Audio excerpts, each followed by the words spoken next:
bem-vindos de volta ao nosso canal. Olha, na nossa última conversa, a gente explorou os capítulos 1 e 2 de Mais Esperto que o Diabo, do Napoleão Hill.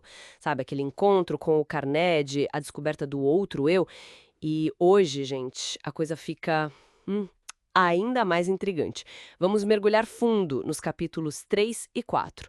O 3 é uma estranha entrevista com o diabo e o 4, alienando-se com o diabo. E assim, a forma como Hill apresenta isso é bem direta, né? Um diálogo com o próprio diabo. Exato.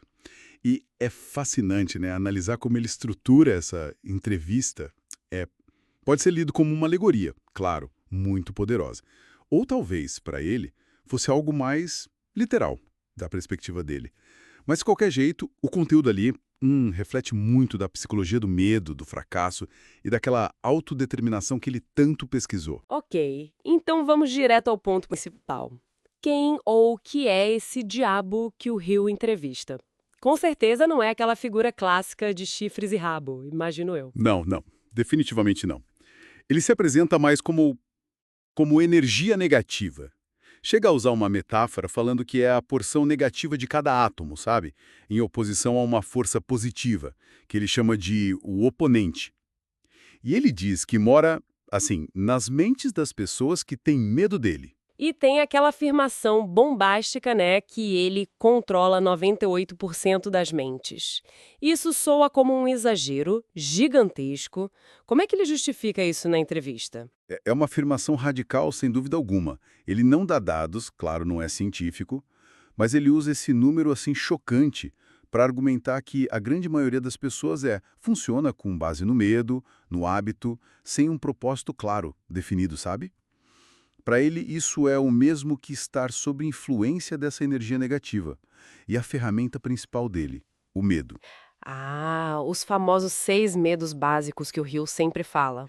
Exatamente esses: pobreza, crítica, doença, perda de amor, velhice e morte. Ele diz que planta essas sementinhas, né? Muitas vezes fazendo a pessoa achar que a ideia foi dela. E olha que interessante.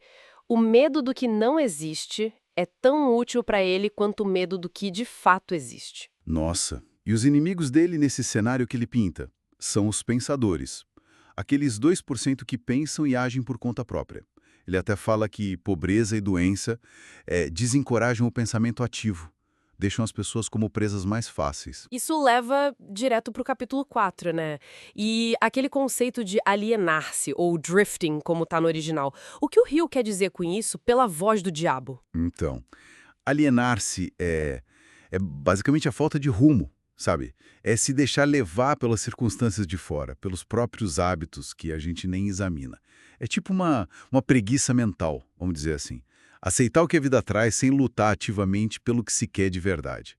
O alienado, segundo o texto ali, não tem um propósito maior para guiar ele. E ele aponta o dedo para como essa alienação começa, né? Fala de escolas, pais, líderes religiosos. Parece um pouco determinista, não acha? Como se a pessoa não tivesse muita escolha? É um ponto polêmico no Rio, sim. A visão dele, que ele expressa através do diabo, é que essas influências iniciais são muito fortes para instalar medos, ele se vê diretamente o medo do inferno, por exemplo, e hábitos de passividade. Isso.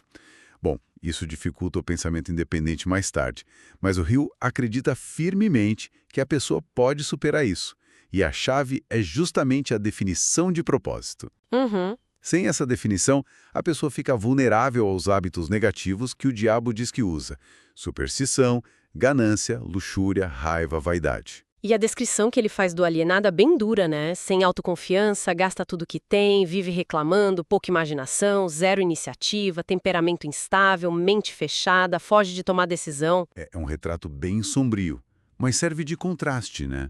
Para o não alienado.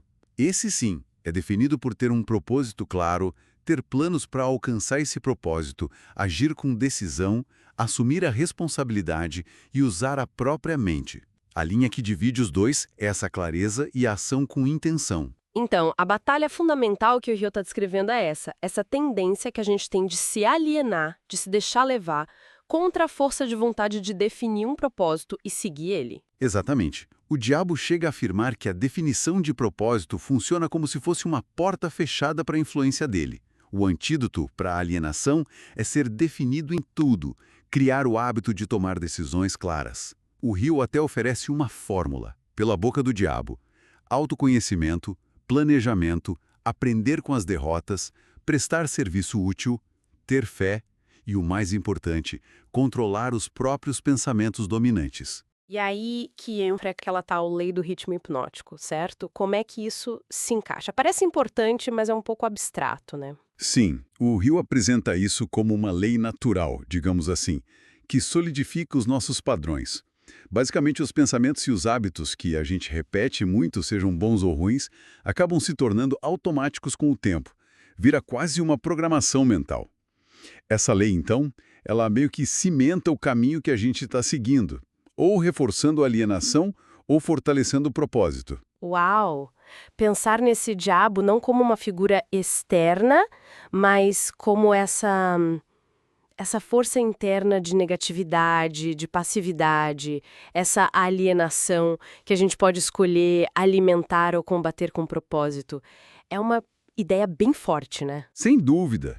E levanta uma questão importante para a gente pensar, né? Em que áreas da nossa vida, talvez, a gente esteja se alienando sem nem perceber, aceitando passivamente algumas circunstâncias ou pensamentos que não servem para a gente, só por hábito, ou por medo, ou por não ter definido claramente o que a gente realmente quer. Fica aí a reflexão, então. Vamos continuar explorando essas ideias nas próximas conversas. Até lá! Blurry eyes, flashing lights, flashing lights.